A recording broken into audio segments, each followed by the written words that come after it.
of lack of jobs, my children moved away, and so we don't have our grandkids around, and I think that's the way it is with a lot of the communities. So, and because of that, um, there's certain communities don't have the children anymore to continue with their Head Start program, and but the Oak Springs chapter, I think, pretty much gave up on trying to reopen the Head Start. But with our meetings, I think we're going to do our best to see if we can find out if there's enough kids to restart the Head Start program. And I think that's our plan, is to reopen the Head Start on Navajo Nation. We talked about also converting it to the schools. I don't know, maybe that's a possibility. But I think St. Michael's needs some renovation, and Oak Springs really doesn't. But they really need to establish a playground for their children. So those are the things we need to take into consideration. These our young people are just moving away because of lack of jobs, and I think that also makes it so that our grandkids that are old enough to go to Head Start are no longer here anymore. Thank you, Chair. Thank you. Cecilia, Honorable Wanika. Now we'll, committee members, anybody else?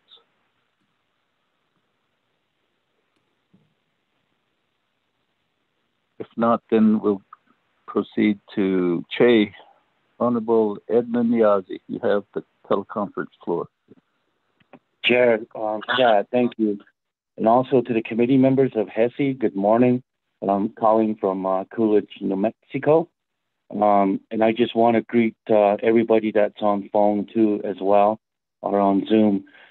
Thank you, Chair, for allowing me to speak. And I heard a bit of the presentation, and I'm grateful for this presentation because we have our chapter vice president from Yamato, Mr. Chi, that's online, and we just have two items that with the Head Start. I know the finances are a struggle, and I, as leaders, I guess we just got to try to help as much as we can, and I know the Head Start is very important to us in our community, and so I'll just get to the point, with the presenters that were on, just would like to get, if it's okay, Chair, a little update on Yamato, and whatever information I get, we'll share that back to the officials on Yamato. I know all we needed was just a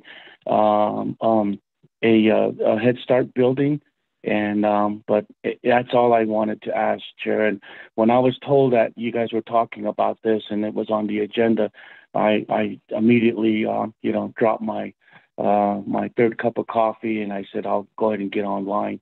So, Chair, that's all I have, sir. Thank you.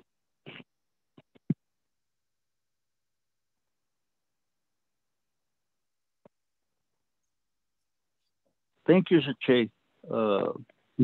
So at this time, let me give the presenters time. Then after that, I'll have some comments and questions. Dr. Batsui. Oh, Yate Nana, I'd like to go ahead and defer the specific renovation questions to Mr. Hale, and then I will defer to Ms. Marinito, if she has anything else to offer as far as budget and how we're planning to propose to the Office of Head Start as well. But thank you again for this opportunity. And just really quick, I will share my screen. It'll actually show the centers that we're funded for. So that might answer some of your questions. Shiyaj, Mr. Hale, I'll defer to you at this time. Agushin, yeah, Shimado Shinat Yananate Do Honorable Pernell Halona for Tohatchi. That information is there. Again, it's a renovation project. I know that it's on the listing. It's a facility that's being utilized to the extent it has it. That's the way I came into this position, as these facilities are open. On the listing for Navajo Head Start, they have it as an open building, so they're being utilized. So that one is scheduled to have its own renovations as well. Again, these MTs, with the ones they take care of, they send a listing to Navajo Head Start. These are the materials that we need. So again, it goes through the process. Good example again. Gallup Lumber and Supply takes POs. Home Depot, Bubini Lumber, they don't take POs. Navajo Nation, OOC, we only do POs. These other ones don't. Okay, Emerson, OOC, can you just take Gallup Lumber and let's expedite this ASAP? No, I need 2 more price quotes, but the other 2 entities don't take POs. Irregardless, just get it for me. Just getting that. So that's where that's at. Those are the bureaucracies in the system process at OOC. So that's one of them. The other one is once the material comes, again, the amount of money that they get is all divvied up between the active centers, the active ones, okay? So Honorable Paul Begay, the communities that you have listed in your area, the ones that are open are Cameron, Gap, Tuba City, Tonalea, Cow Springs, Shanto, Aedeya. Those are the only one that's open. It goes back down to, okay, do we have enough children? Like Honorable Edison Wanika, is there children here? Are they willing to bring the children? Good example is what he brought up, Oak Springs. Oak Springs, once upon a time, was open. Only 4 students. Planning meeting, chapter meeting. Bring your kids, bring your kids. And it was an inequity. Federal Head Start. Why are you only servicing 4 kids? You're paying this bus driver, this educator, the paraprofessional, 3 people payroll, and you're only taking care of 4 students. That is an inequity. Move those 4 slots to another community that need these children there, so that we save the money for these employees that are there. On Yahoo, we're paying for electricity, water, all those things. So it comes upside down. It becomes an audit issue later on. That's what it is. So then that facility was moved. So back over here at the communities that you acknowledge. Okay, chapter officials, these buildings, they belong under the chapter.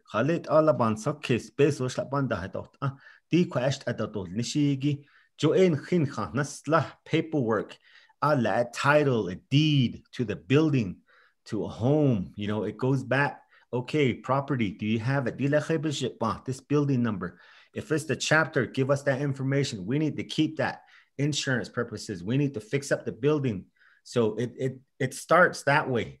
Because if you allocate money to a building that's not being utilized by Navajo Head Start and there's no children there, that's going to be an audit finding again. It's, I guess, more or less misspent money.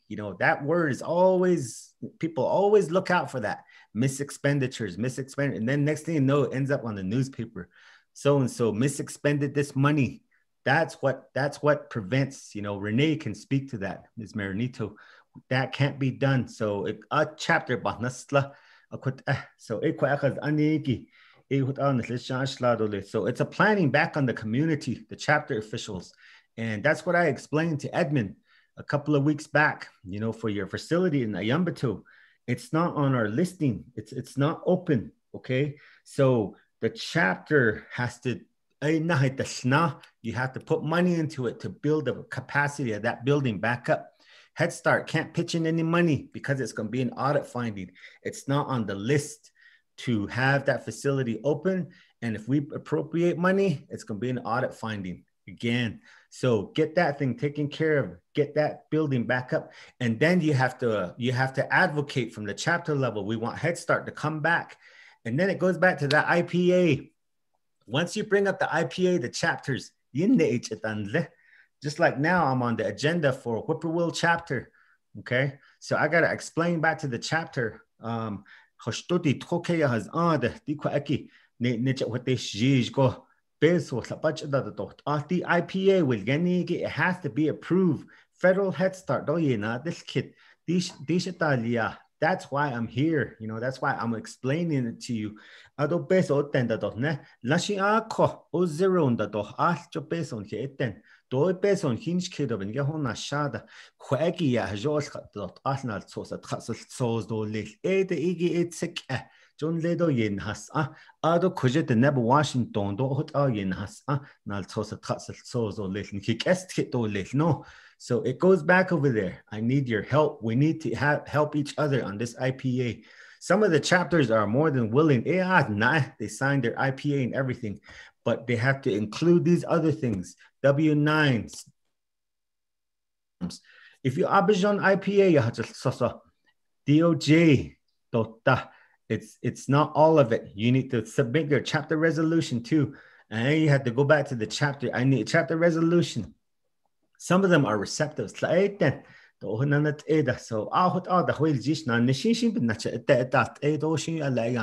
case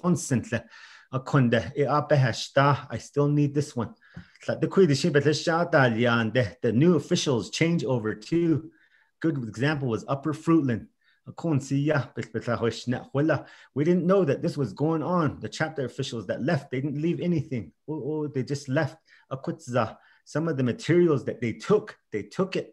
So I was like, yeah, I noticed that. I've gone through that. Some chapters, they do that. Some officials, they do that. They take things, they never leave it. They leave, they don't leave things that it's needed for the next officials. So, okay, I'll work with you. So I'm on their planning meeting as well. So it's the communication. But if Renee can take over the rest for the funding and the dollar amounts, and then she can explain that every year, this is a planned cycle for communities want to open up their facilities. It has to be in the budget prior year. It's pre-budgeted. So it takes a year to 2 years from what they tell me to get them on the list. And when they do that, you know, the amount of students is capped. So wherever there's a deficiency in the number of students, they take away from that community to put over here in this other community so they can expand it.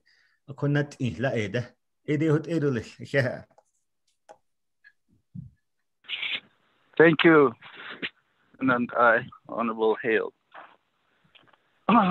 Committee members. Okay, I guess the main thing, let's get back to the basics of the National Head Start. For one student, what is the square footage requirements? What you presented as a blueprint for the Head Start building,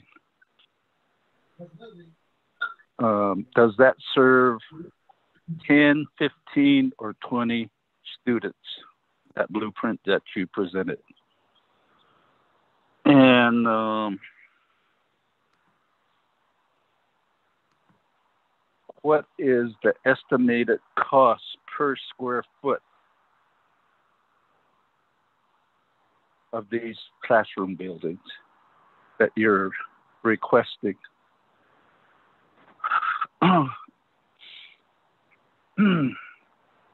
And I guess in this respect, what Honorable Edmund Yazzie brings to the table, and I stated it last time, it's like we're looking at the Navajo Nation from 80,000 feet in the air. And we're saying, this one, this one, this one, this one, this one needs new building. This one, this one, this one, this one. But again, it goes back to have you work with the chapters. Has there been Head Start Centers part of their priorities in the ICIP, in their land use plan? You know, when we go to the state, the first question, is this in your land use plan? Is this part of your ICIP priority listing? And if it's not, then, you know, go sit in the back of the hearing room. We're here to listen to the others that prioritize Head Start. So in that respect, I think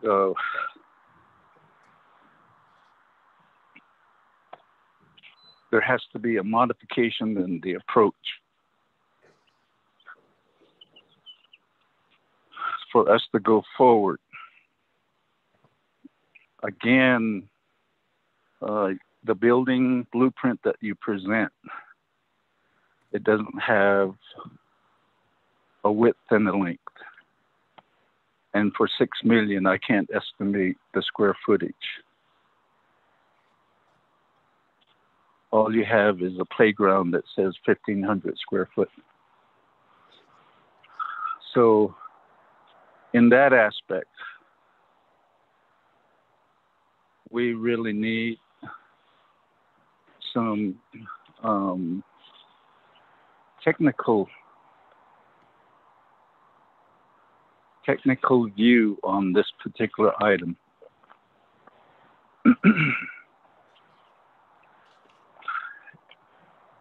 in that aspect. So I appreciate the presentation, but again, the view is from Window Rock.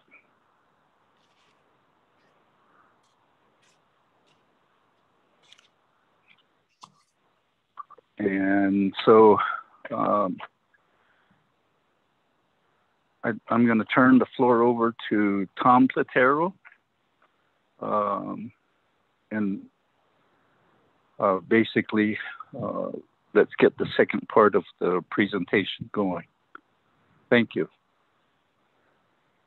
Mr. Tom Platero, you have the teleconference floor. Mr. Chairman, members of the committee, thank you for this time. I emailed you my information, and I'm just going to cover it really quickly in the interest of time.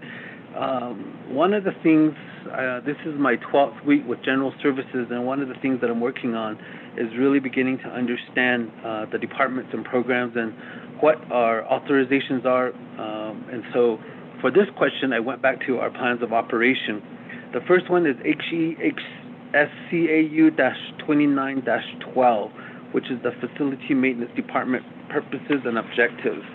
Underneath here, if you look at the highlighted one, underneath 10, Facilities Maintenance Department shall not provide maintenance or custodial services to programs departments that receive direct funding for maintenance of buildings or revenue-generating programs. And they give examples, i.e. special event centers, recreational facilities, Navajo Nation Fair facilities. There's an exemption for facility maintenance to get involved in chapter facilities, senior centers, and Head Start facilities, parks and recreation facilities, Navajo Nation monuments, and parks. The next one, the question that came up on utilities, is covered underneath the Plan of Operation for Telecommunications and Utilities, HEHSCS-15-15 for Navajo Nation Telecommunications and Utilities. Under responsibilities and authority, it indicates procure telecommunication and utility services for the Navajo Nation governmental offices contingent upon the availability of funds. For fiscal year 2021, telecommunications received $5,856,177.70 under account number 118005. Of this amount, $2,845,094.33 is expended, and $150,105.46 is encumbered. This leaves a balance of $2,860,977.91 for the remainder of fiscal year 2021. These are just the programs that are within the listing. One thing that I've learned from this exercise is that General Services and the departments within General Services really need to define a plan, policies and procedures, and get them approved of how to add and take facilities off of the list. We also need to revisit our telecommunications and say that this is a need for the true need for the Navajo Nation if we are going to be inclusive of all of the telephone lines, utilities that are on the Navajo Nation. So we will start to work on that, Mr. Chairman, members of the committee. The last one was the question on the facilities.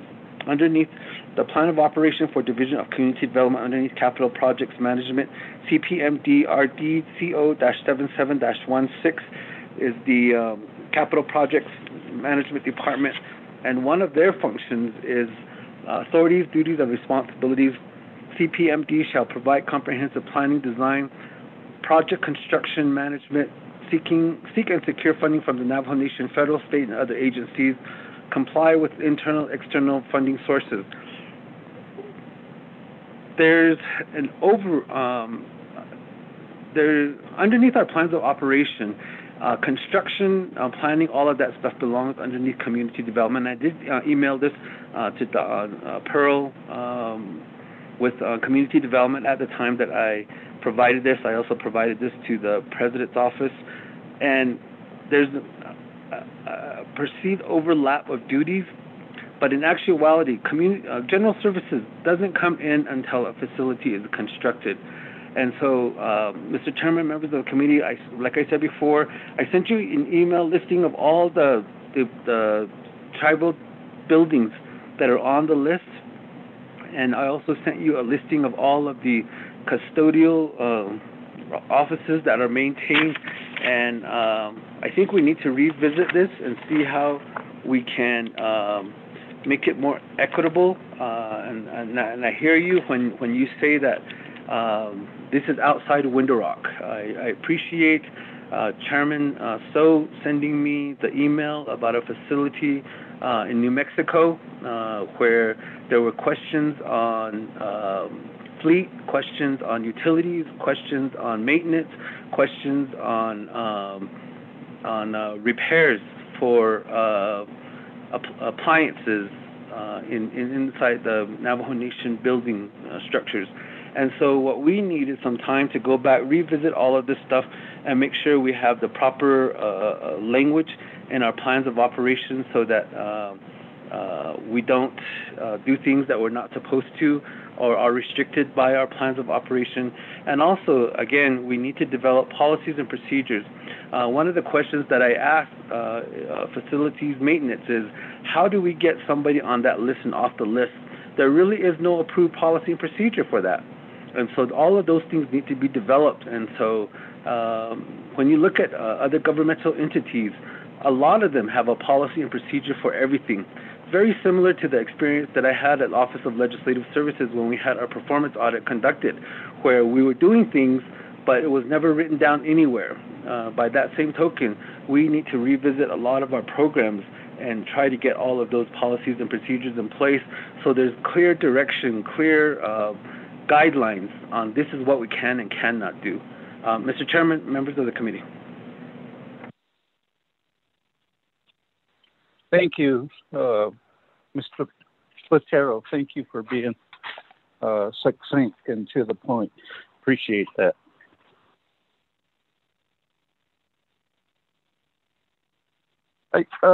And it comes back to the aspect that one set of blueprints is kind of being presented as a one-size-fits-all. And that's why I'm asking, what is the basic square footage requirements? What I'm, I guess, hesitant about is overbuilding. The blueprint shows 2 classrooms. So in some of the areas, it may only justify 1 classroom. So that's the other consideration. Again, the aspect of this effort being a duplication of services. the request for classroom buildings basically should be coordinated with Division of Community Development. So that aspect, how do we go forward? Has there been correspondence, communication with Division of Community Development?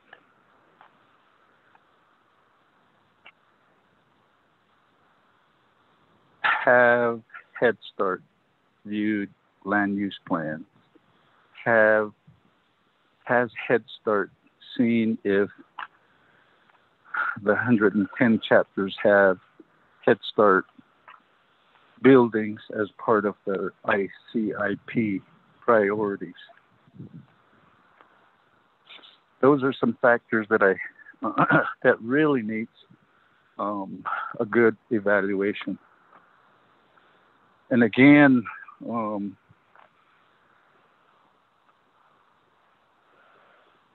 it's still I'm kind of stymied, but at the same time, I don't want it to boggle my thinking about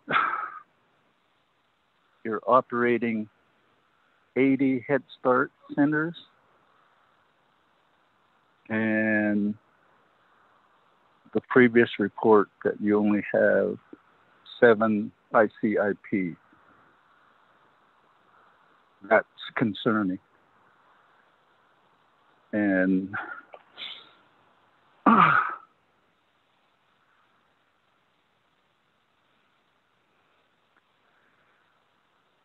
so, and is that a demonstration of the fact that Head Start doesn't coordinate with the chapters? So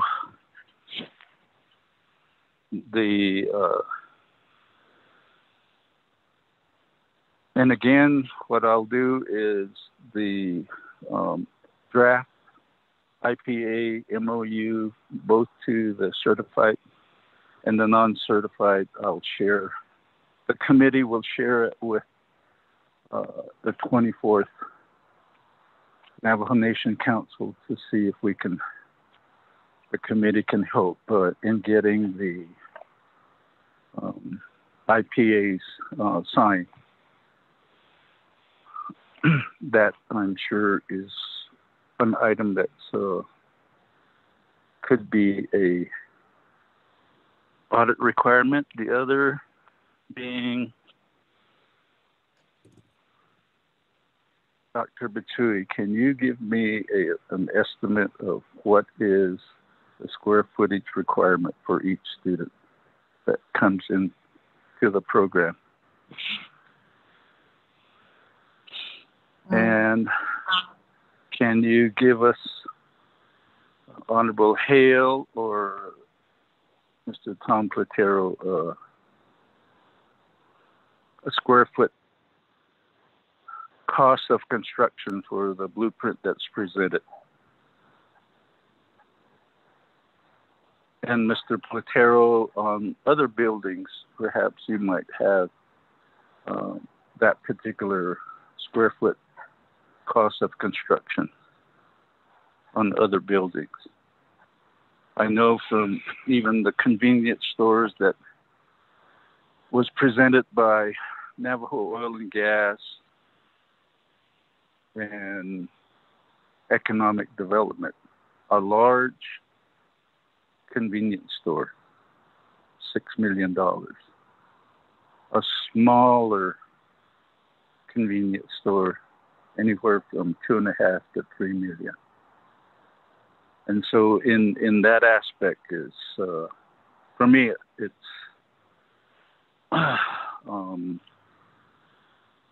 we got to have some real numbers. Thank you. Dr. Bitsui, Honorable Hale, Mr. Platero. Oh, yeah, A. Chair So, may I speak? This is Dr. Bitsui. You have the floor. Okay, thank you. Specific questions you asked about what's the square footage for each child is 50 square feet, and in a classroom for 20 students.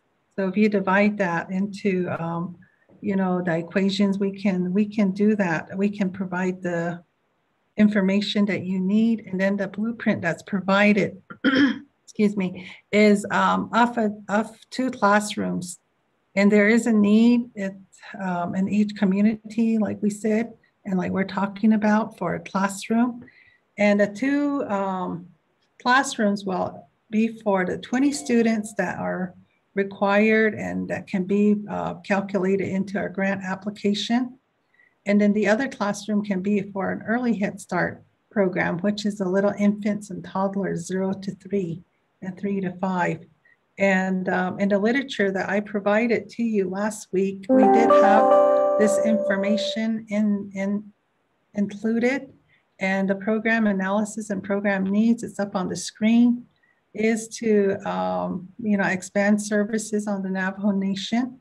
And the blueprint does provide that information. It's not only in the PowerPoint, but it is in the literature that was sent to you, to everyone. If I can resend it, which I did a couple of minutes ago. And here's the information that I'm reading off of. And this is the information we have in working with Dibble Engineering, who is a subcontractor to NDOT and the Office of the President and Vice President. And yes, I did share this information with Tom Platero with his succinct information he brought forth today. We can review that and put more information together, and I'm willing to work with him. So I'll offer those words at this time. If Mr. Hale wants to offer anything else, he may, on my behalf and on behalf of Navajo Head Start. Thank you.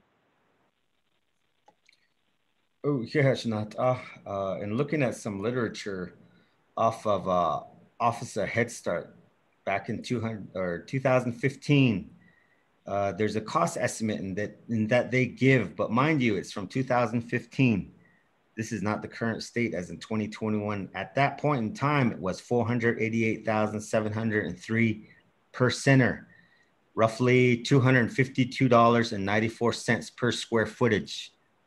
With the inflation, that probably tripled the amount or even quadrupled the amount at this current state. But as far as documentation and what they're looking for, black and white, in referencing that information, this comes off of the Office of Head Start price quote as to what they see overall in the United States. And being far in between from metropolitan areas that do have the materials on hand, such as Gallup, Flagstaff, Farmington, the cost of transportation will also increase a significant number to that cost estimate. But just roughly going off black and white numbers, that is currently the current cost as far as a facility is concerned being built. In regards to the IPAs, I would welcome a condition of appropriation. I've done that in the past, but what I've come to understand is once it goes across to the president, such positions from council is vetoed.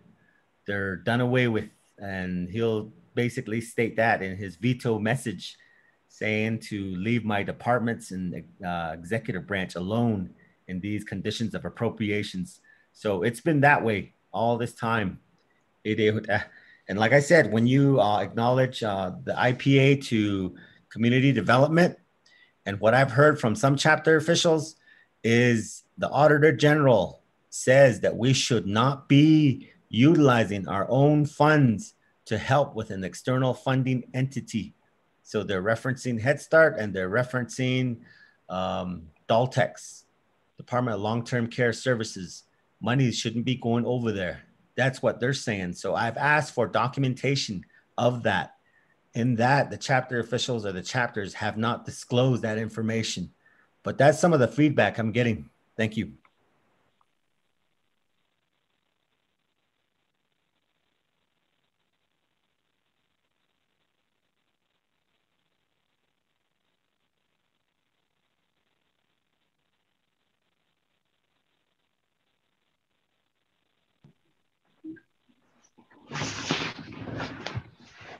Thank you. Committee members, do you have any other follow-up questions regarding this report?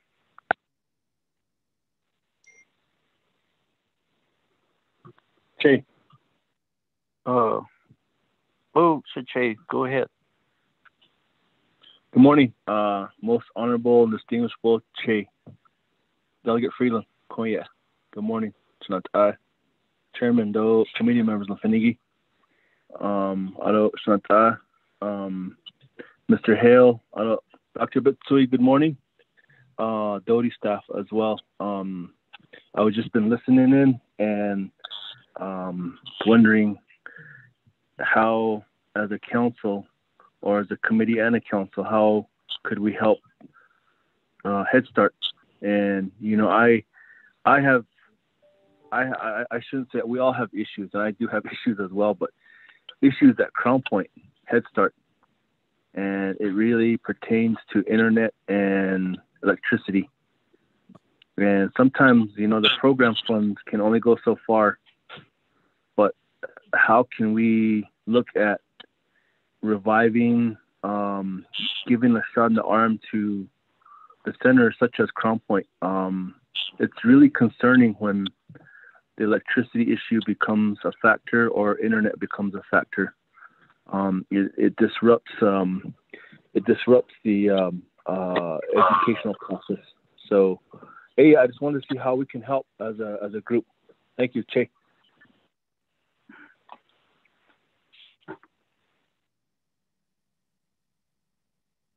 Thank you, Che. Honorable Mark Freeland.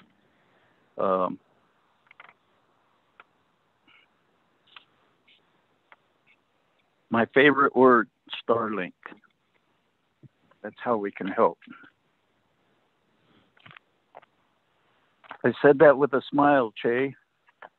I know you have other priorities, but I think, again, Starlink is instant. As soon as equipment is installed, it's there.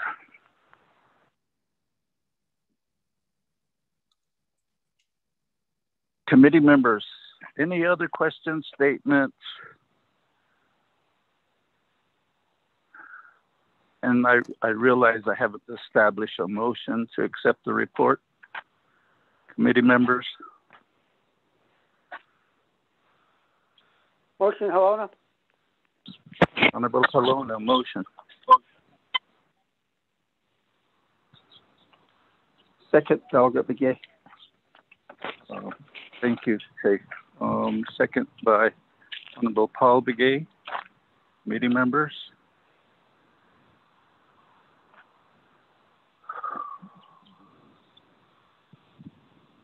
Again, Ms. Ghani, Dr. Bitsui, Ms. Marinito, and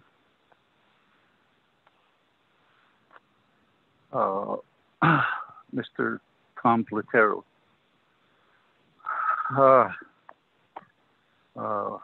Just not us, Honorable Jonathan Hale said 2015 average cost of construction was $488,000.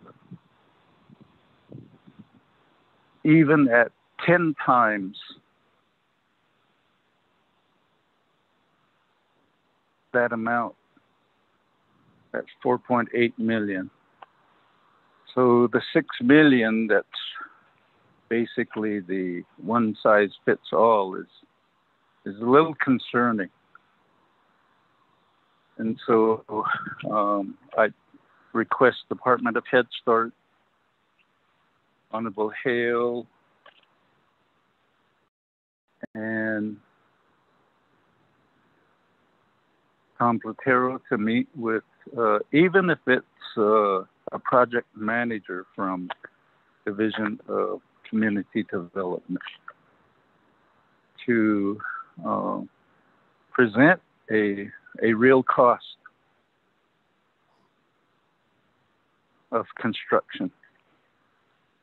If it's and Dr. Batsui, you're saying 20 students, but we realize that the average enrollment of each of the centers is less than that. So if we, even if we built it for 18, that would be more real actual cost. So I request that you redo your budget request, and we'll go forward on that.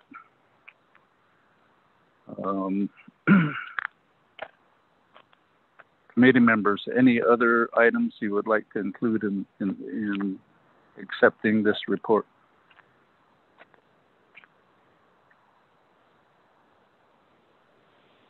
Good morning, Sajad. This is Priscilla Manuelito. Can I comment also, please?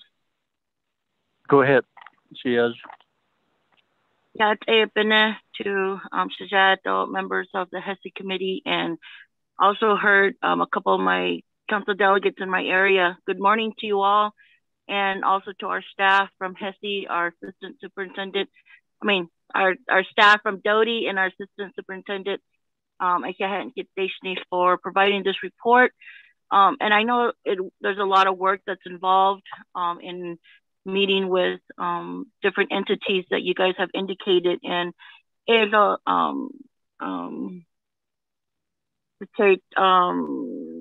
Jonathan Hale, thank you for your report also. And this has been an ongoing issue when we've been hearing reports at our local level when we represent our schools. We hear reports that, we need assistance and we need facilities management to come in and renovate or fix our buildings. And it is true. And I'm thankful that this conversation is happening. And we need to back it up with some funding. I think that's the main thing we need to do is help. I'm thankful for Mr. Freeland saying, the council needs to support Head Start. And I think it's a team effort, as he indicated. And I'm very thankful for that. We do have issues, I think, nationwide in all of our communities. So that would be my request. If you guys could continue to assist us with your recommendations and start that process to renovate these buildings. Our kids deserve a safe, warm, and educational environment. And we need to all contribute to that. And I'm thankful again, Shajako, for your recommendations, and we need to follow through on those because that's gonna just take us one step closer to getting us to that initiative, that goal of ours, to have that wonderful classroom, even on the outside, as Mr. Hell indicated, that we don't even have nice playground equipment for our students. So thank you very much for bringing the light on this issue, and let's resolve it.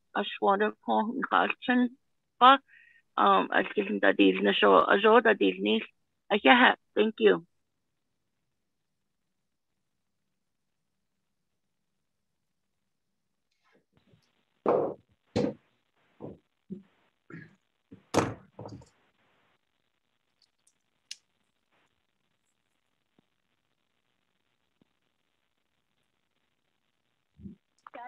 So, thank you, Chiaja, President Priscilla Manuelito. Committee members, any other statements, follow-up? Thank you, committee members, for your attention to this report. With that, we have a motion and a second. And Mr. Mose, roll call vote, please. Yes, sir, Chair. Chair, who motioned? Is it Honorable Halona? Yes, Honorable Halona, second by Honorable Paul Begay. All right, sir, thank you. Roll call vote. Paul Begay. All right, sir, thank you. Roll call vote. Honorable Paul Begay Jr. Delegate Paul Begay votes red. Honorable Paul Begay Jr. votes red. Honorable Carl Russell Slater. Delegate Slater, green. Honorable Carl Russell Slater votes green. Honorable Pernell Halona. Votes green. Honorable Pernell Halona votes green. Honorable Charlene So. I vote green. Honorable Charlene So votes green. Honorable Edison J. Wanika. Red. Honorable Edison J. Wanika votes red. Chair, a vote of 3 in favor, 2 opposed.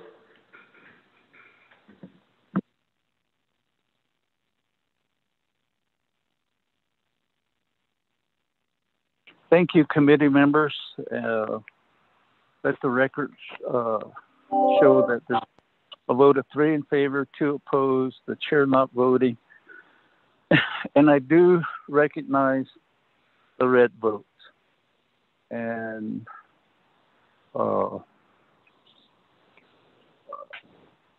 Ms. Ghani, Dr. Bitsui, Ms. Marinito, and Honorable Hale understand that the request needs a good bit of revision. And so, and then also, how do we address the programs? I know just for an example, at Ojo Encino, they did their own, a young lady, a mother, did her own assessment on Facebook. And she gathered up 18 children.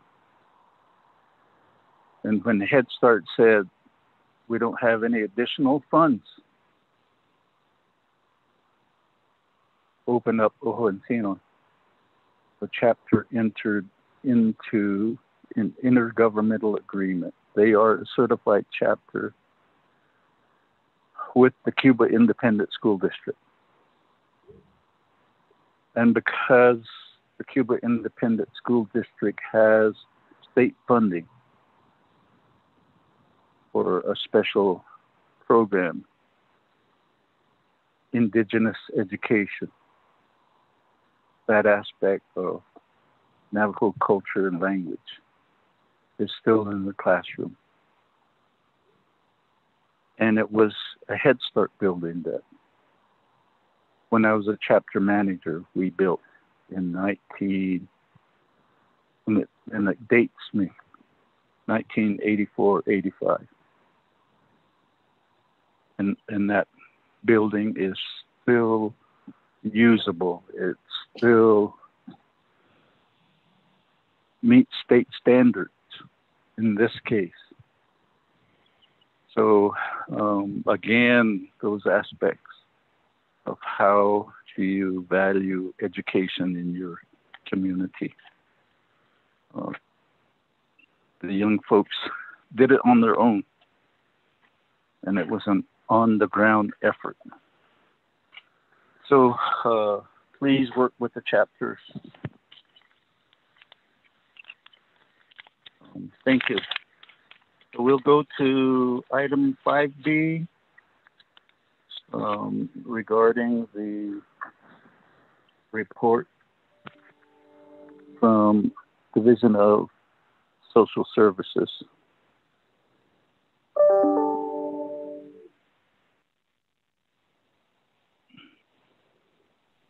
I call to the table report on Gentle Iron Hawk Center renovation status. Presenters Deanna Neswit-Gishi and Mr. Tom Platero. Miss Deanna Neswit-Gishi, you have the teleconference floor. Thank you, Honorable Chair So and members of the Health, Education, Human Services Committee. This is Deanna Neswit-Gishi, Division of Social Services, Executive Director. Thank you for the opportunity for allowing our division to provide an updated status report on the Gentle Ironhawk Shelter in Blanding, Utah. Mr. Chair, I will turn my time over to Mrs. Regina Yazzie, Department Manager 3 for Department of Family Services. The Family Violence Program is under her direct supervision, Mr. Chair. Regina, please take over, and I will remain on the call.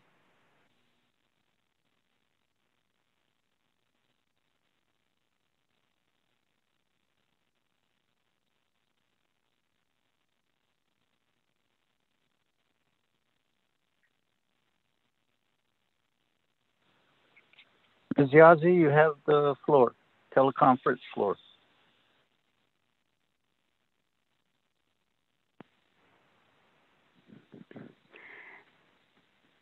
Mr. Chair, members of the committee, thank you for this opportunity. This is Regina Yazzie. The Gentle Ironhawk Shelter renovation update. On October 20, 2020, Facilities Maintenance Department completed a building assessment of the shelter where Mr. Herman Begay, based on his assessment, there were some building repairs that were needed. This was their second assessment that they completed. And with that information, they were also able to provide us quotes for building repair materials, which we had since ordered and since they've delivered in February of 2021. Our department picked up the items and took them up to the shelter. Also during that month in February, mid-February, we had hired a new maintenance technician who has been completing the repair work ever since then. So since October 2020, facilities maintenance has not been involved. They're no longer in the picture. They just assisted us with the assessment and identifying the building materials that were needed to do the repair work. And since then, we have hired our maintenance person who is continuously on at least 3 days a week has been at the shelter completing the work. Continues to go up there on a weekly basis until the work is completed. Mr. Chair.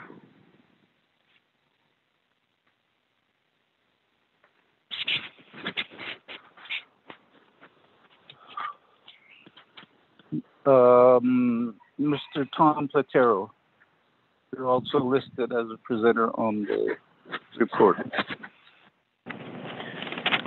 Mr. Chairman, members of the committee, I did a follow-up also with Mr. Begay, who indicated basically the same information that Ms. Yazzie gave, that they provided assistance and it was turned over to social services. I did talk with a member of their office to try to get in touch with them, but they're very busy, like most people are, and I wasn't able to get a hold of them. But they did provide me the same information that Ms. Yazzie just provided. The other part is the information that I sent from Resolution HSCAU 2919. Underneath the objectives for Facilities Maintenance Department under 10, it says Facility Maintenance Department shall not provide maintenance or custodial services to programs departments that receive direct funding for maintenance of buildings or revenue generating programs. So in this case, social services has maintenance people on staff. I'm not sure the procedure of how this is checked to make sure, to find out who all has maintenance people or which programs have custodians. So that will be one of the areas that we will be pursuing so that we can provide a list that says these are exempt from facility maintenance and these are exempt from custodial services because they have staff on hand. I did talk with Mr. Begay, and he indicates that these programs that do have maintenance people on staff, that they are available for consultation and they provide guidance where requested. But that was the extent of our conversation. Mr. Chair. Thank you, Mr. Botero. Originally,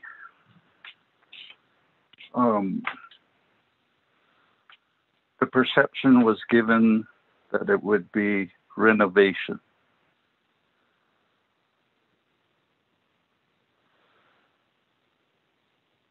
So that part I'm a little puzzled about. Committee members?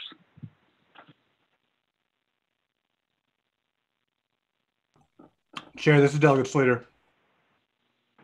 Oh, Cecilia, I was just ready to call on you. You have the floor. Thank you very much, Shania. I apologize. In the middle of the presentation, I received a phone call and I had to hop off for 1 second and I just got back on. What I heard is only the prior information about how the facility is being handled. And my first question is do we have a written report regarding this from DSS that I can refer to right now?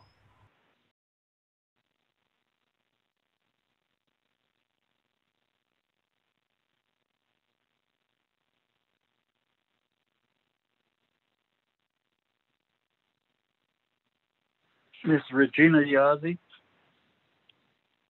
Mr. Chair, members of the committee, no, we don't have a written report, but we will submit one later today. Okay, Chair, can I ask a follow-up? Go ahead. Thank you. Thank you, Ms. Yazzie. So I don't know if this was covered in the report, but it's gotten back to the committee that the Division of Social Services intends to transfer the facility or running it or something to that effect to Utah Navajo Health System. And I was wondering if the program can elaborate on that concept and what the idea is and all of that. Thank you. Mr. Chair, members of the committee, we are continually working with Department of Justice and a possible lease agreement with Utah Navajo Health Systems to operate operate the shelter. Mr. Chair.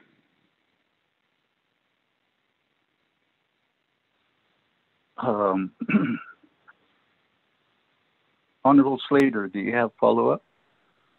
Yes, Chair. Thank you, Ms. Yazzie. So when do you when do you intend to open the facility and begin operations? Mr. Chair, members of the committee, the repairs, the building repairs are slow. We have the one worker who's been there working, fixing the repairs. There's numerous repairs that's needed. So I've been told by the worker at least another.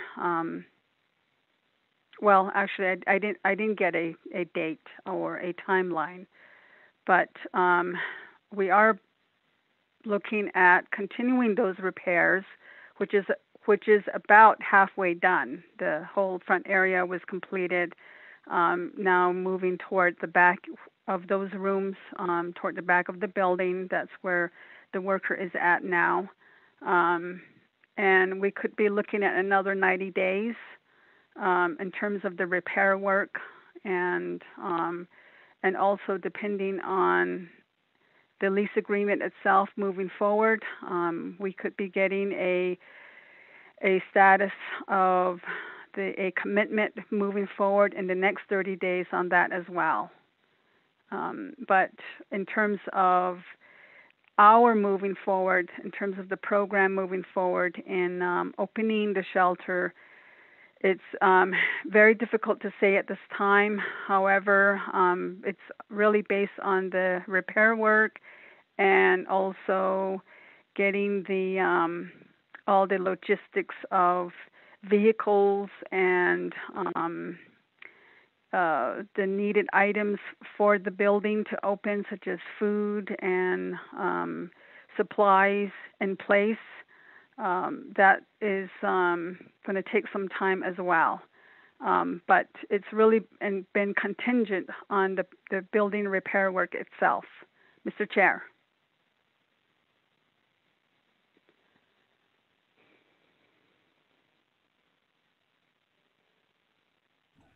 Chair, may I ask a follow-up?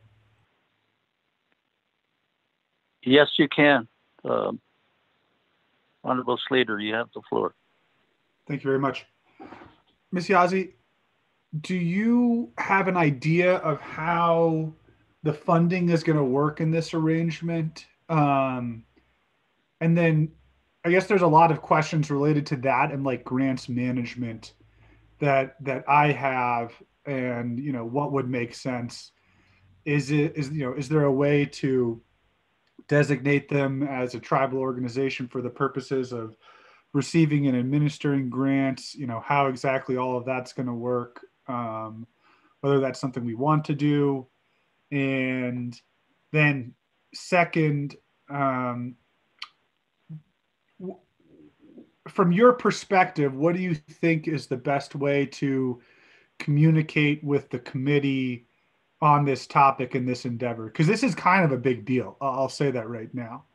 I think, this would be a really interesting arrangement, and there's a lot of details that I think have yet to be worked out, and I'm sure you're working on them. But I just want to hear a little bit more about your vision, and I'm not sure that maybe right now might be the time. I guess what I'm getting at is, do you want to have a work session on this particular topic, and when would it make sense to do that? You don't want to do something that's too premature where you don't have much to present back to the committee. But I think our committee is very interested in going to and viewing the shelter, and now that we're all vaccinated, we'd be interested in doing that. So I hope I'm not being too forward, Chair, and making that request of the program and seeing if you'd be willing to entertain the committee out there. And then maybe that'd be an opportunity to get together with yourself, the staff that's supposed to be working there, and Utah Navajo Health System to discuss things a little further. But it sounds like if you're working with DOJ, then we need to get them involved in this conversation. I don't want you to volunteer anything prematurely or inappropriately at this point. So I understand if you can't say too much, but that's my question right now and the main thing I'm getting at. Thank you, Chair. Thank you, Ms. Yazzie. Mr. Chair, so this is Deanna Nesbitt. May I provide a response? Before you do, I guess okay, Ms. Yazzie, you say you're going to lease the building. Does that mean the lessee is going to have funds to run a domestic violence shelter? Or is it one where they would also get funding from the nation to run the domestic violence shelter? Mr. Chair, members of the committee, this is Regina. To answer the question about the funding, the Utah Navajo Health Systems will be committing their own funding, using their own funding to run the shelter. There will be no funds coming from Navajo Nation for them to operate through a lease agreement. And then also to answer the question of Delegate Slater's about having UNHS as a grant designee. I understand that has already happened through a, I don't recall the legislation number, but it is a legislation that was presented by Delegate Amber Crotty a couple of months ago, last month, if I'm correct, as a UNMHS has applied for a couple of grants, and as a designee for Navajo Nation to receive Domestic Violence Office of Victims Services grant, which is a grant through the USDOJ, also a second grant with national a national grant through the National Indian Congress of American Indians grant regarding domestic violence shelters services to victims. I understand through the resolution, the legislation, they were approved to be a designee on behalf of Navajo Nation and are applying on behalf of Navajo Nation. That's how I understand the legislation. So it appears that they are moving forward with their funding proposals and partnering that much more with Navajo Nation in terms of providing adequate all-around, wrap-around services for domestic violence victims in partnership with Navajo Nation. Mr. Chair. Chair, I have a follow-up. Honorable Slater, go ahead. Thank you very much, Ms. Nezugishi. So the nation currently is a Utah VOCA grant, is that right? And then we didn't spend any money in the first year, so we lost that money, and then we're trying to get our act together so that we could spend it in the second year and use up that remaining funding, and then maybe go after some of the stuff that would be redistributed from people who didn't spend in the first year, like ourselves. So how would it work in that instance, and how is DSS and DFS going to administer those funds if we're not going to be giving any of them to the entity that the nation had set up to serve our Utah Navajo citizens? What are we going to be using that funding for? Mr. Chair, members of the committee, the Utah VOCA is not being used and has not been used. That is correct. And moving forward, specifically the grant itself was for the operations of the shelter itself. And given that we had already gone through the second year of half of the second year, which is we're now in May, the grant is not going to be used for 2020 and 2021. The shelter is not open, and the grant itself is not going to be used. So the grant was returned to the state of Utah VOCA office for redistribution to other shelters. Mr. Chair. Mr. Chair, may I, can I ask a follow-up? Go ahead, Honorable Slater. Thank you. So Ms. Yazzie, what will the plan be going forward? We just heard we're not going to transfer any money to them. And there were those designations that Honorable Crotty had pursued to support the victim advocates. But I don't think it's expansive to all of the funding, for example, like this particular grant. So that's what I'm trying to get my head around is in the future, this is funding that typically would be made available to the Navajo Nation. And are we going to seek these grants in the future and then provide them to UNHS, or are we going to try to get UNHS to contract directly with the state of Utah for these? So that's what I'm getting at. Thank you. Mr. Chair, members of the committee, the Utah VOCA grant is something that is available to any shelter, any agency that wishes to apply. The application, there are deadlines, of course, and for the upcoming year, 2022. So that is up to UNHS in terms of whether they're going to apply for those grants themselves.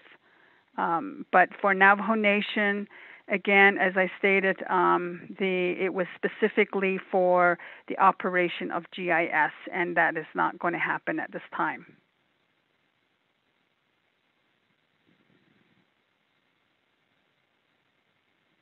Mr. Chair.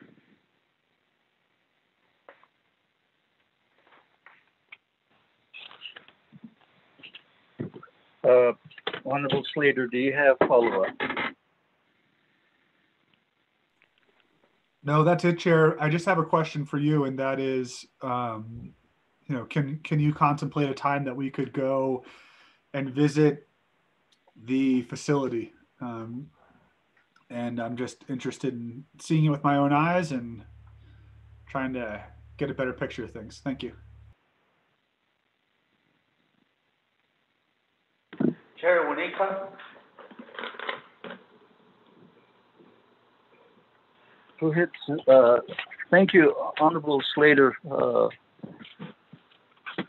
Otto Cecilia, Honorable Wanika, you have the floor.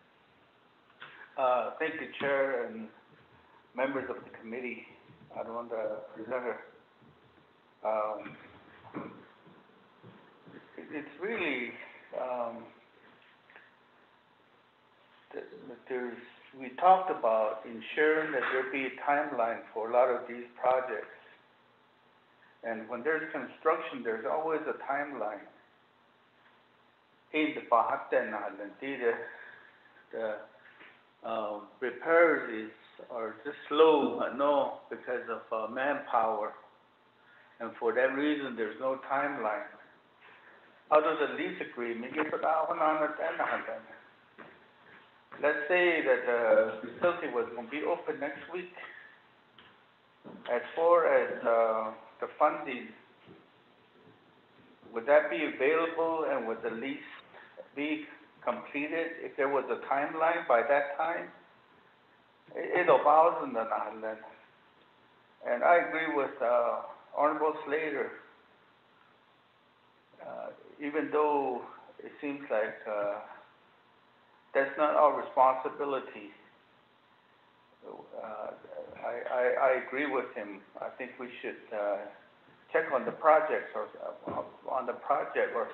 and see exactly what's going on. I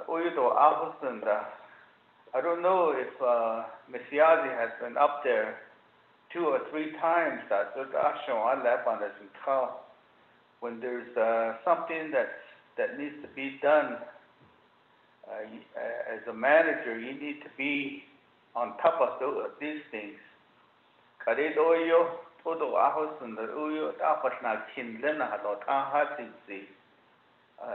don't really care for that, but I'm just still very concerned about this project, Chair, and I think scheduling a time to go up there would be a good idea. Thank you, Chair. Thank you, Cecilia. Committee members, anybody else before? Okay, I guess Ms. Neswit Gishi and Ms. Yazi.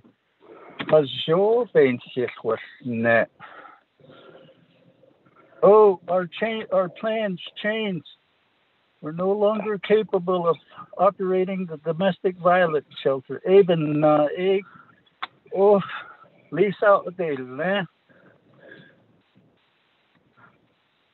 Be straight with us. The other aspect is committee members. We purchased the Washington quote unquote embassy. And part of it, we all learned that when Navajo Nation buys property, there has to be a program that's going to use it. Of course, when the discussion for purchasing the property at Blanding, Division of Social Services committed to running a shelter there. At ella, the kato onan sacho, chenhudatele. Ko kwagi oyo kashwat Ashit to hajon shifta hosneta.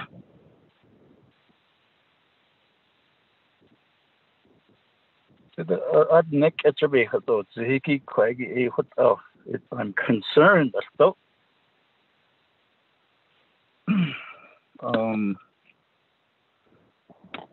Committee members, we could our regular meeting is on the 12th. We could either do a work session up there at Blanding, either on the 11th, if the committee wishes to do so. The other is the next other regular meeting is the 19th, but I was hoping that we would use the 19th as the time to meet in a work session with New Mexico Public Education Department, as we had asked on that teleconference on the April 28th. And then we could also include New Mexico Higher Education Department. And then the other is we have a request from the UNM Metals Research. They're the ones that's doing the Red Pond research on the birth cohort study, as well. UNM's working with Hard Rock and Whippoorwill chapter on that one particular site where they're taking, again, doing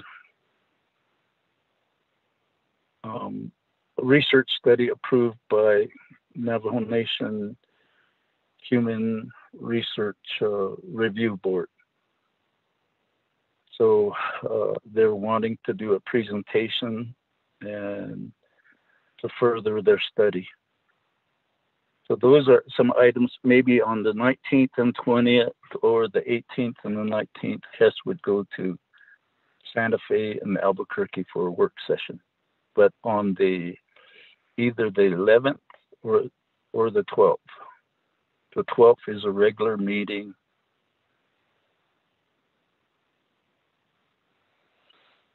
Or we could take care of two things. Meet in the morning or visit the shelter building on the morning of the 12th. In the afternoon, meet at the Aneth Chapter House to do Hess Committee legislative actions. Those are some thoughts, committee members.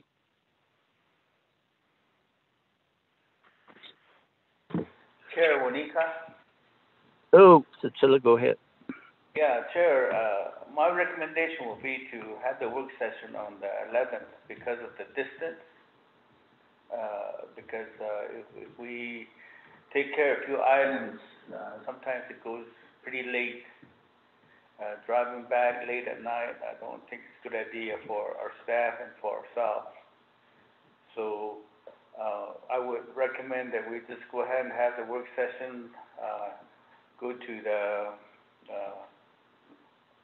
construction site on the 11th, and then have a regular meeting the next day at Alcude. Thank you.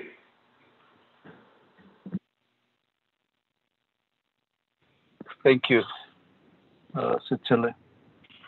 Committee members, any other thoughts? Delegate Begay. Oh, Chiche, go ahead. Thank you, Chair. Should say, my colleagues on HESI committee presenters, though. I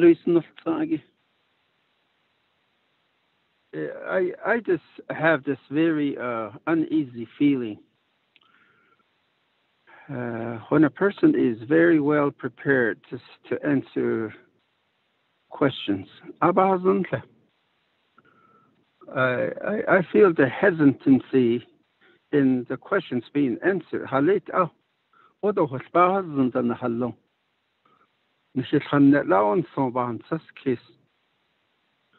Had ila adat unski doesn't nani tlingi di nislet ado leni ingo eya yinitla don kitbazan do chinne shashin tatse do eda akod ani krego danil don da idil kito da e bohnet sanson honestly do to chapter sahile asah to le sangi to da all tranche biga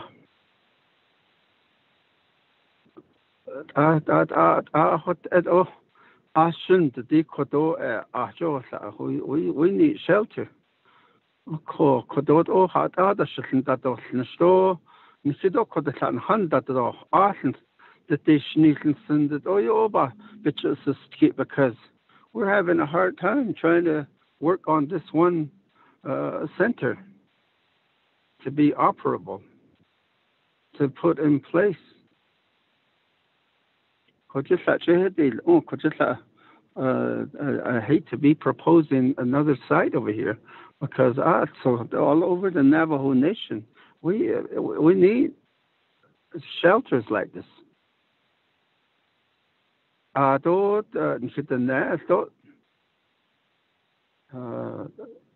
Tut na isawal yegi ket at nesli hayu ntakre ta shon khagotes qaza do benda hot da ishin khaw na khashashan dijnan tuikat hayu tske benda I went to Circle K. There was 7 of them in one group and that lahoyicha oba ta hachopa يا لوتي تخذ سلاتشينا أكو بعضن كوبانا ألتي أو إيدي تنتج إيدي شو تيوسنا نهوتي أو أليت أنشي هو ده كقط أنشي ده ديل كده أو ده يبغون يبصنشن تونسنشي. Thank you. Shiaj, this is Delegate So. Supervisor, Honorable Charlene, so you have teleconference floor. Thank you, Shiaj, Nana Yanet, committee members. Committee members, this has been a big disturbance for myself and for the community members, especially for the area that I do represent. Southern Utah, northern Arizona. I keep wondering as we have these discussions and reports, and usually as a director, if you're running something, you have a goal, a set target date. And we're not given that date, a time frame. I'm really wondering, the end of our term, council delegates and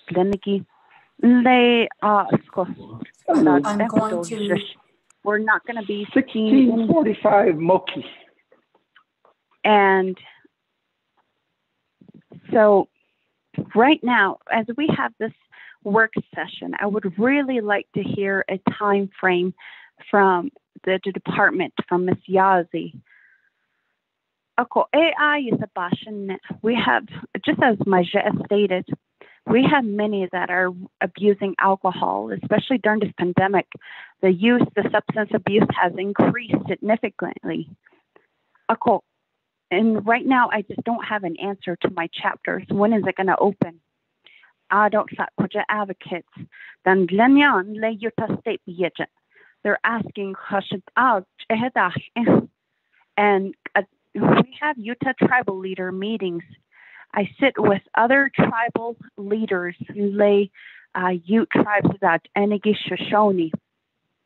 Ako, as I yego nabe hoping ya adult facilities that Enigi Besa Banj go all by Yahasandi when we can't get one going and we have to give back money. Ako, is it the best ego?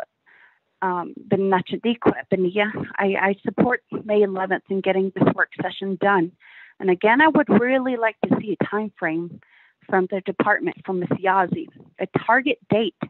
And I don't know what extent HES can go to as far as making a directive. But it would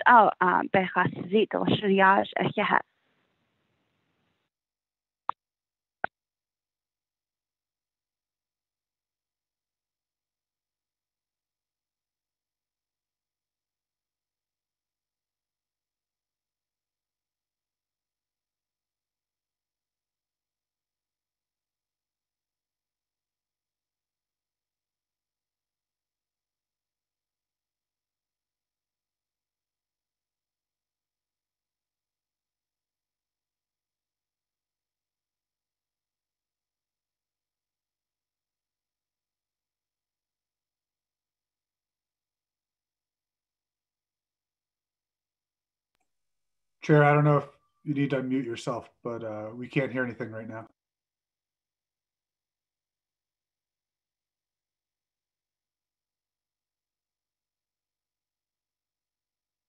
Honorable Slater, Leonard, it looks like he got dropped off.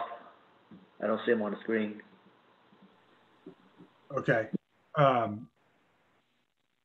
Delegate, so that concludes your remarks, correct? Oh man, I keep getting, since we started this morning, I keep getting kicked off, and just a while ago, that was another moment. I didn't hear the actual response, but go ahead and chair it as I'm driving. Honorable Vice Chair, go ahead and preside over this portion. Thank you. Absolutely, Shania. Okay. Committee members. Slater, Wanika. Chair Delegate Wanika, you're recognized.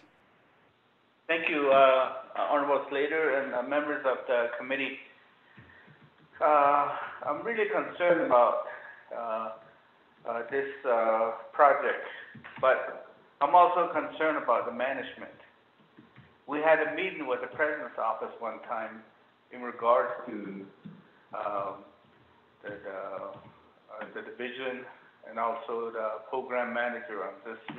I'm still concerned about it. Maybe we need to have another meeting with the President's office, because the executive director seems like, I don't know, close friends with Regina or what. I don't know what's going on. When one of your managers is not doing the job, you have to really make some changes or what, but this is continuing. And that's the reason why I'm saying maybe it's time that we meet with the President's office again on this. If we don't, then this is going to continue. How long are we just going to let it be? There's a need for this facility. And just like Delegate Begay and Delegate So said, you know, we have problems with alcoholism and all places where there's border towns and things like that. It's really a problem. So that's the reason why I'm just really concerned. If this was the first time, it'd be different. But it seems like this is an ongoing problem. So maybe we need to make arrangement to meet with the President's office again as far as the management of this division. Thank you.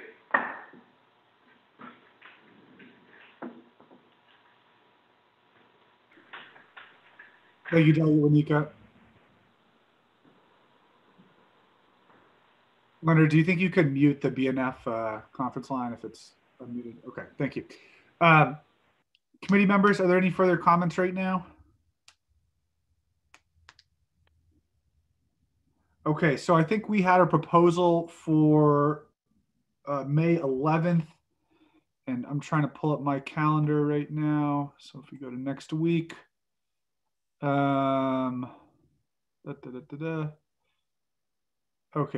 I have a conflict, but I think we can make it happen. Committee members, if I don't hear that there's any conflicts, I'm going to say let's move forward with the work session on the 11th.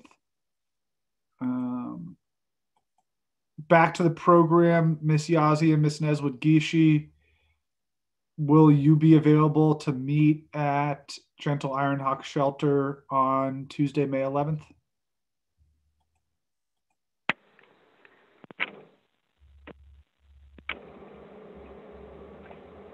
Mr. Chair, members of the committee, this is Regina. Yes. Okay, great. So we're gonna pencil that in. I think we can formally vote on that, of course, at the end when we do logistics. But let's jot that down right now. And then committee members, is there a reason one way or the other to attempt to have the regular meeting on Wednesday in Aneth? Or should we just contemplate that at the end of the meeting? Oh, okay. I'm going to put a pin in that until the end of the meeting. Committee members, any further comments on 5B?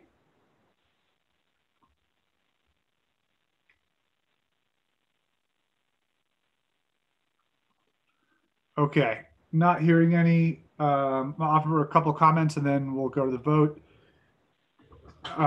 Shay, you mentioned meeting with OPVP. I would definitely welcome that. I think we also need to get, I can't remember the individual's name. It might have been Jonathan Harrison over at the Office of the Controller. They had flagged some things, I think at the committee's request and then on their own, that they had found troubling with respect to grants management at the Division of Social Services. So it's inclusive of Department of Family Services and other programs there. And as we just heard, we just lost hundreds of thousands of dollars from the state of Utah over that 2-year grant cycle. And it's really reflecting poorly on the Navajo Nation for our social services. So I think it's really important that the committee get that update on the fiscal management.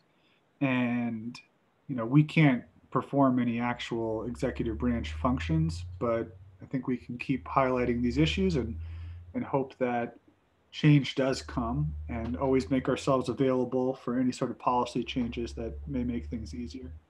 And increase service delivery to our citizens and constituents and relatives. So with that said, can we please proceed to a roll call vote on item 5B, report on the Gentle Iron Hawk Shelter?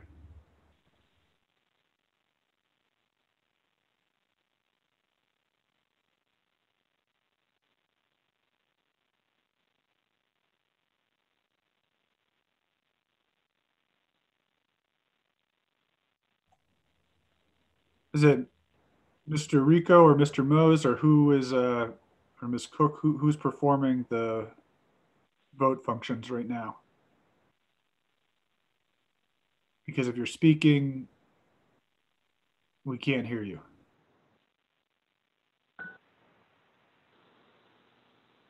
Okay, Chair, do you hear me now? Vice Chair? Loud and clear. Okay, we'll do the vote count again. Honorable Paul Begay Jr. Honorable Paul Begay Jr.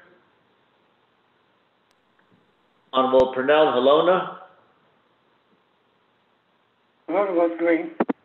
Honorable Pernell Halona votes green. Honorable Charlene So. I vote red. Honorable Charlene So votes red. Honorable Daniel E. So.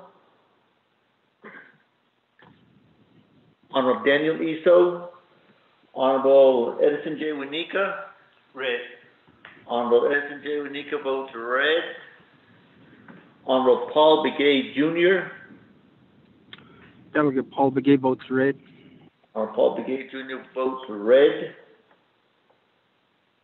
Vice Chair, a vote of 1 in favor, 3 opposed. Thank you very much, Mr. Mose. Mr. Mose, did you get my vote? No, sir. What do you vote, Chair? Red.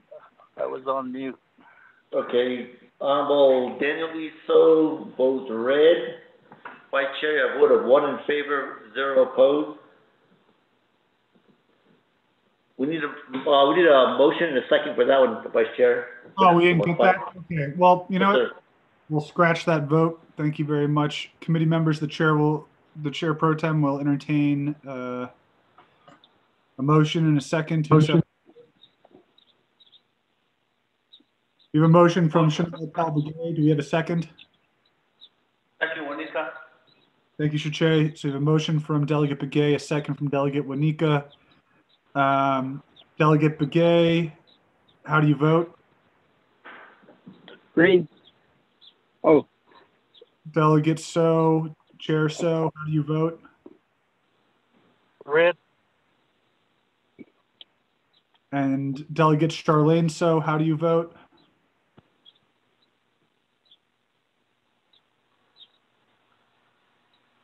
Delegate Charlene, so if you can hear us, it's showing as muted, so you may want to unmute your phone. But we're voting again on accepting 5B. Question of privilege, Vice Chair. Delegate Begay, you're recognized. I'm sorry, it's not a question of point of privilege. My vote is red, not green. Thank you.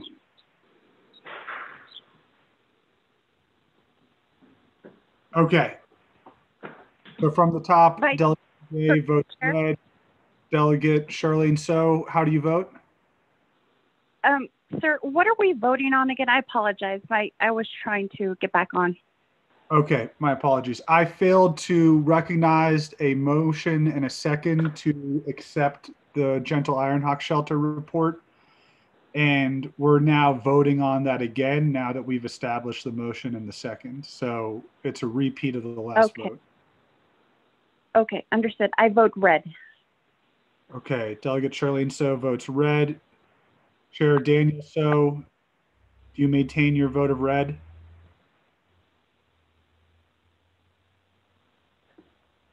Chair Daniel So.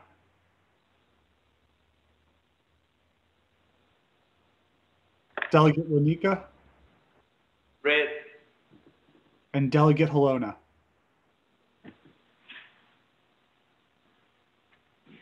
All votes red. Okay, and one last call for Chair Daniel So. How do you vote on the Gentle Ironhawk Shelter report? I vote red. Thank you, Chair, for reestablishing your vote. Okay, so we have 0 in favor, 5 opposed to report 5B. We're going to move on to 6, old business, none, 7, new business. That's legislation number 0077-21. Let's see here. Can we have staff please read that legislation into the record? Certainly, Mr. Vice Chair. This legislation, tracking number 0077-21, an action relating to health, education, and human services, amending the Navajo Nation Division of Social Services Plans of Operation for the Navajo Office of the Executive Director and the Navajo Department of Self-Reliance, approving the Plan of Operation for Navajo Family Assistance Services Program, and rescinding Resolution HEHSCS-2616, the Plan of Operation for Navajo School Clothing Program. This legislation was eligible for committee action on April 27, 2021. The sponsor is Honorable Pernell Halona. Co-sponsor is Honorable Edison J. Winika. Health, Education, and Human Services is the only committee and it is final authority regarding this legislation.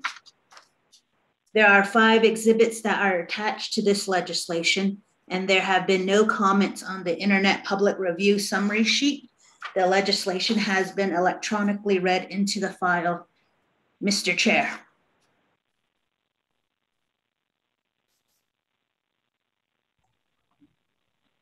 Thank you very much. Is that Ms. Cook?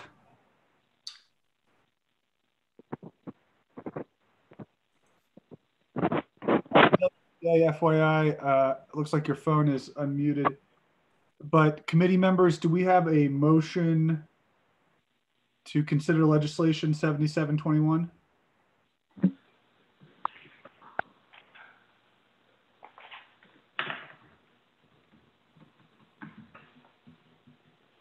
Committee members, a motion going twice?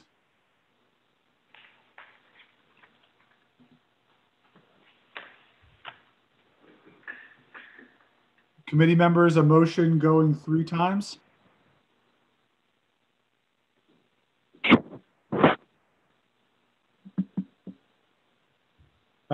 Committee members, I called for legislation 7721. It did not receive a motion or a second. So I'm going to move on to item 8, which is close of meeting, announcements, and adjournment. I think we'll add in logistics there. And so with respect to logistics, can we vote on having a work session on May 11th at Gentle Iron Hawk Shelter? Can I get a motion for that? Motion, Wanika. Okay. Thank you, Shache. Do we have a second? I'll second Delegate So. Okay, we have a motion from Delegate Wanika and a second from Delegate Charlene So with respect to work session on May 11th concerning Gentle Iron Hawk Shelter, and it will occur at Gentle Iron Hawk Shelter. And we have assent from the program that they can participate. So I think we're all good to go. Mr. Mose, can you proceed to a roll call vote on that motion? Yes, sir. Honorable Paul Begay Jr. Delegate Paul Begay votes green. Paul Begay Jr. votes green. Honorable Pernell Halona. Votes green. Pernell Halona votes green. Honorable Charlene So. I vote green. Honorable Charlene So votes green. Honorable Daniel E. So. Honorable Daniel E. So.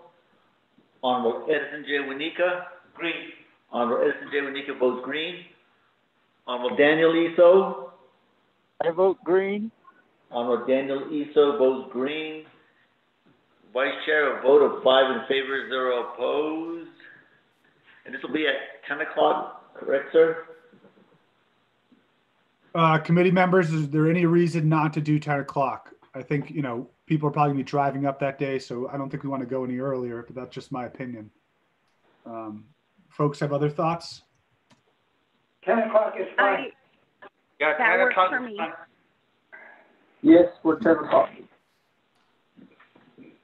All right, sir, Okay, thank you. 7 a.m. it is. No, I'm just kidding. Okay, so we'll do 10 o'clock on the 11th.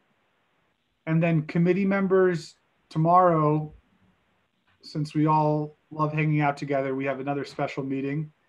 And it will be at 8 a.m. I think the same call-in information. And the item will be 0221-20. And it's the Miss Navajo Plan of Operation legislation that was sponsored by Speaker Damon. So please be prepared for our meeting tomorrow, and I think we'll have a good discussion. Mr. Haven, are you still on the line? Is there anything you need to convey to us now in anticipation of tomorrow? Thank you very much, members of the committee. I will provide the responses to the concerns of the committee in the last report that was presented through the Speaker's office. So I will do that for tomorrow morning. So I don't have anything else besides that. So I will go ahead and prepare for any questions you might have. So I'll be online tomorrow morning. Thank you. Okay, thank you very much, Mr. Haven. Committee members, any announcements or other items you would like to express at this time? Chair, this is Alona. Delegate Haloni, you're recognized. Thank you, Chair. Thank you, committee members and guests on the phone. What is the direction now with 07721? Last time I had talked with Chair So about it, he said there was going to be a lot of discussion over that. Evidently, nobody wants to discuss anything. So what is the next step for that legislation? Are we moving it to the next meeting? Does it die in this legislation now, or do I have to restart it over? What are we looking at? Chair. Thank you for the question, Delegate Halona. Because there was no motion and second, this legislation will roll over to our next meeting, and I think it will move to the old business section of our next meeting. So it can be considered tomorrow. Sorry, as early as tomorrow. I think if I run into Window Rock this afternoon and sign things. Okay, Chair. But no, the legislation does not die, and it doesn't count as being tabled or anything to that effect. So it just rolls over. Yes, Chair. The question that I have now is, I understand they don't want to hear it right now, so maybe it's in order so that we can move forward with a work session over this legislation if need be. Everybody can have a good input on it. Committee members, we are in announcements, logistics, number 8. Are you interested in scheduling a work session on 7721? You have a proposal from our colleague to do so. Chair Wanika. Delegate Wanika, you recognized? Thank you, Honorable Slater and members of the committee. I think the recommendation is good. I think right now we're just very concerned about that division. I think that's the reason why there was a hesitancy to motion and second this particular legislation. I think it will be good for us to have a discussion on it, like recommended maybe a work session. I think we really need to look at the division and some of the concerns that we have with this particular document. Thank you, Chair.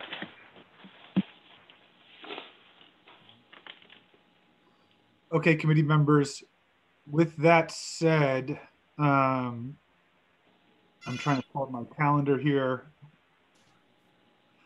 So NABI convenes on the 2nd and 4th Thursdays of the month by statute. And the 2nd Thursday would be the 13th. So I think that's out of the question. We have our regular meeting on the 12th. And then let's see here. This Thursday, I don't see a NABI work session scheduled for this Thursday. Committee members, would you be interested in convening on Thursday, or do you have conflicts right now?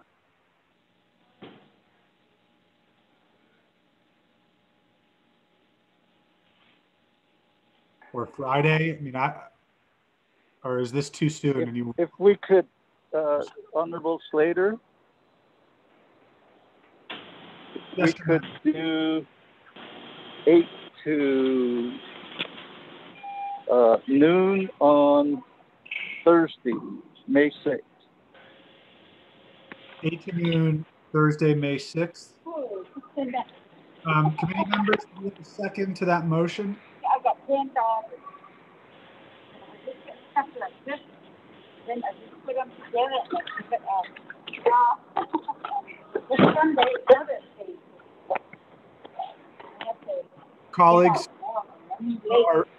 Is anyone else in favor of May? I've given up by this time. Well, second motion is Delegate. Okay. Committee members, discussion once. Chair, I'll go ahead and second Chair's motion. We already have a second. Thank you, Chair. Okay. Discussion twice. Discussion 3 times. Mr. Mose, please proceed to a vote on Chair Daniel So's motion with Delegate Day. Second for Thursday, May 6th, 8 a.m. to 12 p.m. work session concerning legislation purpose 21 for the Division of Social Services. Right, sir. Honorable Paul Begay Jr. Delegate Paul Begay votes green. Honorable Paul Begay Jr. votes green. Honorable Pernell Halona. Honorable votes green. Honorable Pernell Halona votes green. Honorable Charlene So. I vote green. Honorable Charlene So votes green. Honorable Daniel E. So. I vote green. Honorable Daniel E. So votes green. Honorable Edison J. Winika. Green. Honorable Edison J. Winika votes green. Vice Chair, a vote of 5 in favor, 0 opposed. And this will be telephonically, right? Helicopter, Vice Chair? Yes. I mean, I think the hybrid option would also be good if people could convene in person at the Budget and Finance Committee room, but I think that's a discussion we'll have to have with Ms. Wagishi offline, and we'll talk about it.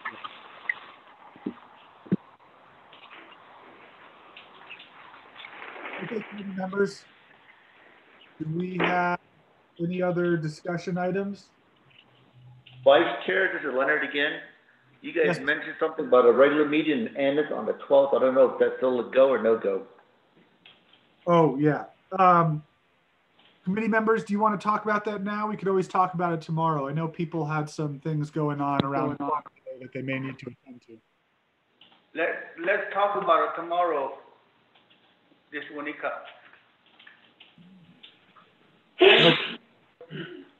That's good with me. Committee members, the chair will entertain a motion to adjourn. Motion, Winika. Paul. Second, Paul Begay. Okay, we have a motion from Delegate Winika, a second from Delegate Begay to adjourn.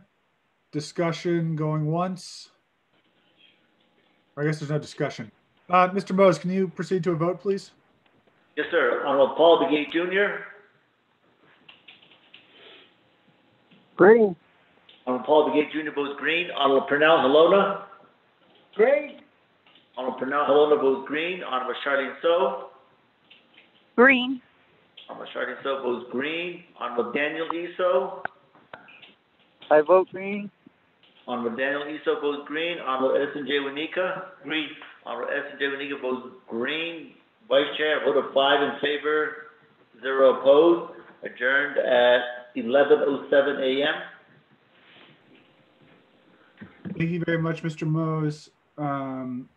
I have a planning meeting at 3 in Rock Point. So if you can just text me and we can coordinate on reports and all of that, could either sign it later this evening or I could run into Window Rock now. I guess I'd kind of prefer to do it first thing tomorrow morning if that's possible, right before the meeting. So just please communicate with me. And then second, I just want to say a thank you as we adjourn to all of our teachers for really supporting our students over this past year. And we're thinking about you, praying for you, and we want you to know that we're sending goodness to you. So thank you, teachers, for all of your work.